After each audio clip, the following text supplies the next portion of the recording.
the master of physical comedy, a comedic genius, and the man behind Mr. Bean. These are Rowan Atkinson's greatest moments. I just stood in front of a mirror, to be honest, and I just started pulling faces, I mean, for want of a better term.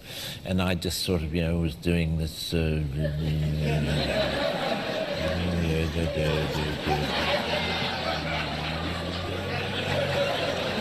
And then there was this idea of having a card. Have you got anything that I could... Well, it was a piece of paper of where I would just... Can I stand up? And I came out just going...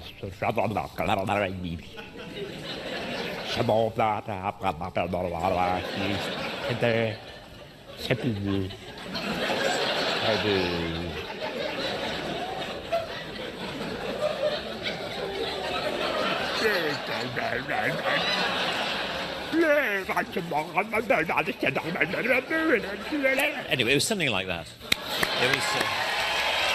I did a movie quite a while ago called Mr. Bean's Holiday. Oh, yes. In which Mr. Bean...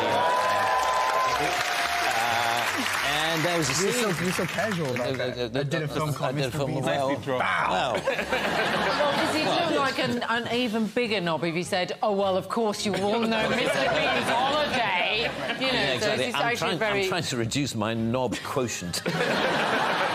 I know you're a bit of a car fanatic. Yes. I have a car buying disease, almost as bad as yours. Yeah, it's a terrible disease, but not quite as bad as yours. Do car commercials and things?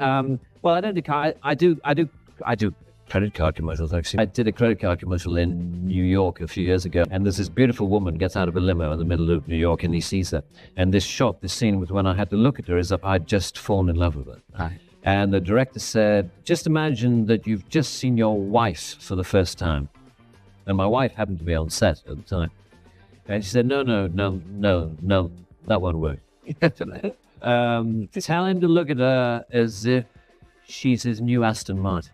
Oh, well, and then it'll work. Oh, that'll work. And she was right. But it inspired me no end. I looked at her like no woman has ever been looked at. Really? Oh, no. And can you give us that look? I'm curious. yeah. Can I too? You'd think an interview on Top Gear would just revolve around cars, but Atkinson found a way to derail the entire conversation by making ordinary names sound completely ridiculous. Bob, you decided that Bob could be a funny word. Right. Now, how do you do that? Well, it just seemed, it was always at the end of the sentence. It was, so how can I help you, Bob? It just seemed like a funny way of saying it, Bob. Because I was looking at lists of motoring words the other day and wondering if you could just by saying them, make them funny. Just say the word. Airbag. De Dion Bouton. Petrol pump. I have to think of all sorts of things to say about a car. Now, I know that if you were a presenter on this show, you could just do it with an expression. Right. So, for example, if you were presented with McLaren F1.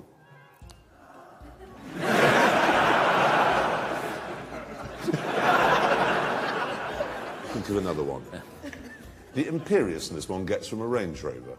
Ah, right, okay.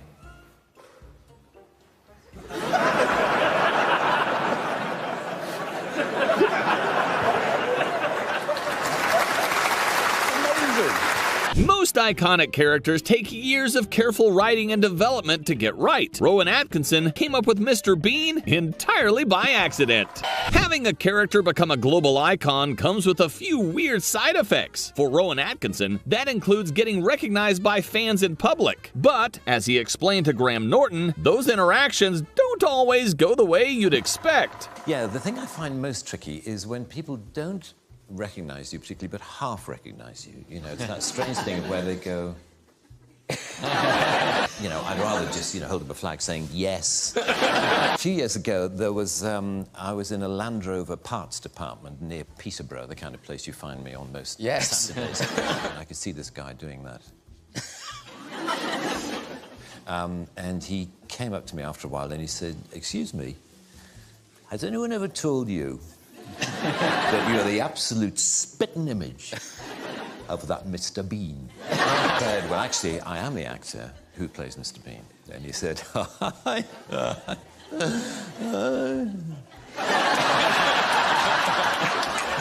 I bet you wish you were. And there followed this bizarre conversation in which the more I tried to claim that I was the person whom he thought I merely resembled, the less he believed me. But what was funny was how close he thought I was to you know, he said the resemblance is uncanny. When you stick a deadpan British actor in the middle of a highly chaotic international TV stunt, you can't exactly expect him to play along. Really good, thank you. This side or this side? Right, how do you want to sit down? No, I'll get behind you. Well, I see, I just sit here and, Yeah, and you do don't nothing. have to do anything. Okay. Coming up on Sunrise this morning, we meet the lovely Mr. Rowan Atkinson. We talk about Mr. Bean's holiday, and all you have to say is, if you miss it, you miss out. Simple as that. You ready? Grand, okay. I'm good at this. Good, okay. How interesting. Morning, Neil Sean here on Sunrise. A man who needs no introduction, Mr. Rowan Atkinson, and we talk about Mr. Bean's holiday. Remember, though, Rowan? Sorry? If you miss it, you miss out. Do you mind doing that again? Yeah, okay. Morning, Neil Sean here on Sunrise. This morning we meet Mr. Rowan Atkinson and we talk all about Mr. Bean's holiday. Remember though, Rowan? What? If you miss it, you miss out. Oh, yes. Don't miss Rowan Atkinson on Sunrise this morning.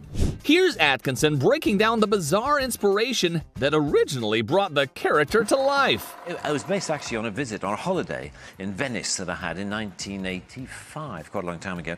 And I just remember noticing all the musical artists who were popular at the time, you know. And I thought, how odd that musicians generally assume they have an international audience. Yeah. Whereas if you do comedy, you assume you've just got your country and your kind of people who are going to enjoy what you do. And I thought, well, wouldn't it be fun? Because I had already started exploring just doing purely visual comedy. And I was interested in trying to put visual comedy through the character of Mr. Bean on TV. And so that's where it started. Well, the first ones we did were in 1988, 89, and then it sort of grew from there, and now we've got this... Weird, it's like you've got a time life. Rowan, I start with the most horrifying thing to do. I start with a quote that I read. Oh, dear. From you. It says, the problem with talk shows is that you're supposed to amuse. I generally rely on being interesting rather than funny. They, that is, us here, are not actually very interested in people who are very interesting. They just want people with wacky stories about airports, and I haven't really got any. How true. It's true. How true. I haven't. So how was Kastrup Airport? No, I have no stories. No. I suppose that I'm just an actor, probably, at heart, rather than a comedian. I'm always rather confused, as I think I know you are, about whether I'm a comedian or whether I'm an actor. No. You know, or whether no, I'm an not actor. confused at You're not all. confused No. at all? Oh, well, I'll stop talking. I know you're boring now, and I know you will consider... Exactly. You'll be nodding off in no time. I can be funny, I think, as myself, when I'm with very good friends in small rooms, and I'm very relaxed. Well, but as soon as I'm in a big it's just studio, the two of us here, so... We're all used to seeing Atkinson fall over and pull faces. But when Graham Norton asked him to explain the mechanics behind his dancing, he delivered an answer that sounded more like a science lecture. There are just those fantastic set pieces that people love watching you do. The, you know, the energy tablets Yes. Which must be... that must be knackering. It was knackering, actually, yes. It was, yeah, it's a dance sequence in which I display some extreme I think we've got some dance moves. There's some of your moves. Oh, yeah. Yes. And it's very... and it was very taxing, yes, I have to say. And, you know, it doesn't get less taxing with the advancing years. But I managed to keep it going, and we just did a couple of takes in which I just sort of did the silliest stuff I could. Yeah. And is it very kind of po-faced, kind of going, that's funny, that's funny? Or do you not laugh? Do you never laugh? Oh, I do laugh, yes. That's good. But do you make yourself laugh?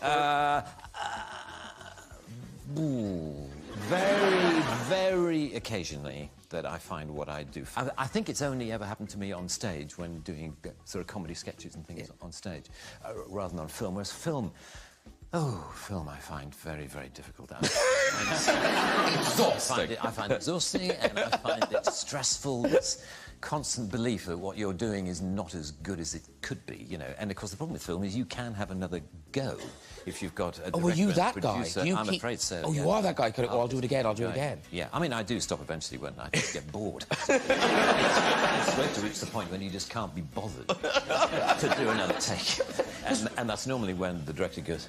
I want to go out with Mr. Bean, which would be slightly you would strange. not. No, no. You wouldn't want to romance Mr. Bean. I remember early on in the life of Mr. Bean getting lots of letters from people saying, "Oh, I'd love to have dinner with Mr. Bean. How hilarious that would be." He's a very, very selfish individual. I mean, I would love to hear the phrase "Where have you been?" more often. Actually, I mean, I think. Oh, sorry. Like because I feel as though that to me possibly should be at least the perceived title of the song. I mean, rather, I mean, we don't have to change the lyric much of it all. At the end there, "My funny man, where have you been all my life? Where have you been?" should be the last line that she sings. You know what I mean? And also somehow, actually, the way the music is phrased and also the way she's singing it, she doesn't put much emphasis on "been." It's almost a bit of a down moment. "Where have you been?" She's singing, whereas you feel, "Where have you been?" And so he can pick up on that. It's one thing to deliver a funny line. It's a completely different flex to play a character so bizarre, his own deranged Scottish brother, that the rest of the cast breaks mid-take. Forget the whole thing. I'm going back home with Migsy. Yes, yes, yes. Oh, show me the glen where the kipper roams free and together. Oh, I'm so sorry. I'm so sorry. It's got too funny. Sorry. I understand everything. I know what it's like. I mean, you've got a difficult job. 45 miles commuting every day. Okay. Right, from... No, I'm not interested. I'd rather go to bed with the Loch Lomond monster. And besides, I have to be back in the office on Friday. I promised, Mr. Will you stop laughing? Mrs. Baldrick, crisis! No marriage, no money, and more bills. For the first time in my life, I've decided to follow a suggestion of yours.